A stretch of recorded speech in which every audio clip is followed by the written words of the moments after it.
A British Foreign Secretary is forced to turn back mid-flight. Israel slams its borders shut to all UK officials. Just in, Netanyahu slaps the UK. Global shockwave erupts in London. The first G7 expulsion of its kind has triggered a diplomatic breakdown, intelligence blackout, and sent £100 billion in trade into freefall. Is this the moment Britain lost its grip, or the start of something far more dangerous?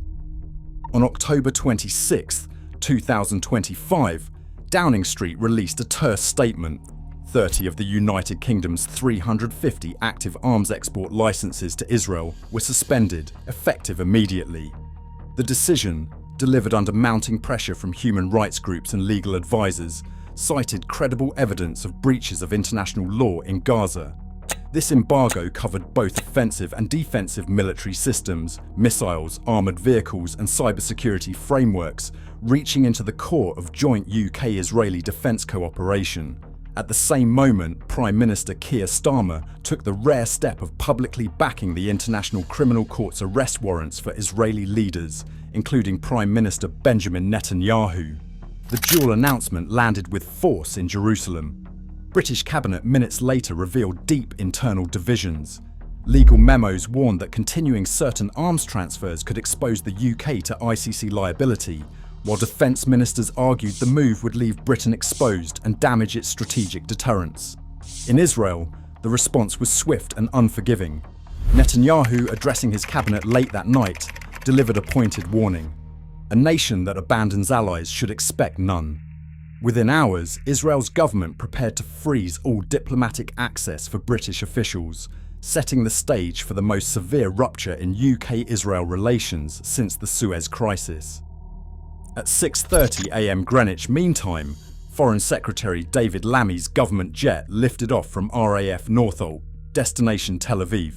The flight plan had cleared all diplomatic channels overnight, but just after crossing into Mediterranean airspace, the cockpit received an encrypted message from Israeli air traffic control.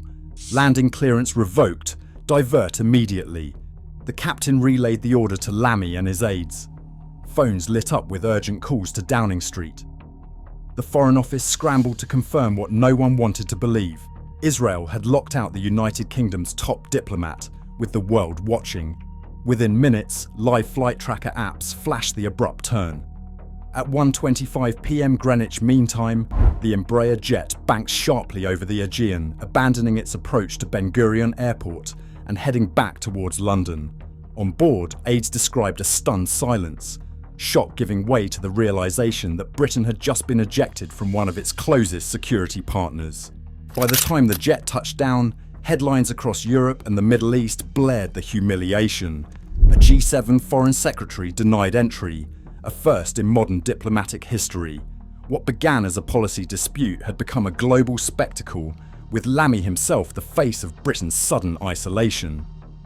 MI5 briefings circulated through Whitehall within hours of the diplomatic freeze.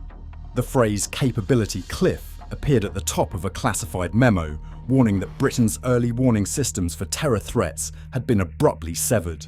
For over a decade, Israeli intelligence had provided crucial alerts. 17 terror plots on British soil disrupted since 2010, each one traced back to data streams now gone dark. The value of suspended intelligence and defence cooperation stood at £12 billion, according to internal government estimates. Overnight, cyber contracts protecting parts of the UK's energy grid and banking network were halted as Israeli firms pulled out. The National Cyber Security Centre confirmed contingency plans, but admitted that Israeli analytics could not be replaced quickly. In the City of London, the impact was immediate. Sterling dropped 0.8% against the shekel within a single trading day, and market analysts from Barclays and Fitch projected that up to £100 billion in trade and investment was now at risk. The shock rippled through biotech labs, defence manufacturers and venture capital deals. Every sector with a stake in the UK-Israel partnership felt the ground shift beneath it.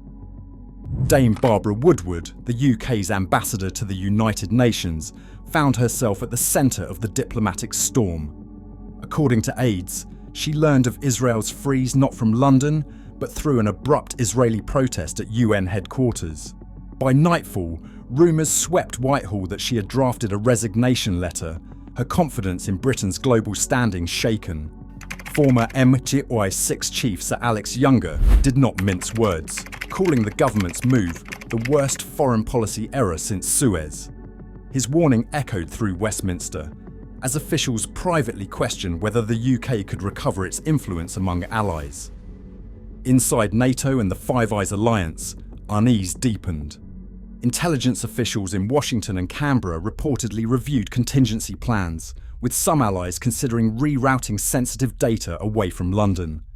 Gulf states, Saudi Arabia, the UAE, Bahrain issued statements of sympathy for Israel, casting doubt on British security guarantees and hinting at a regional realignment.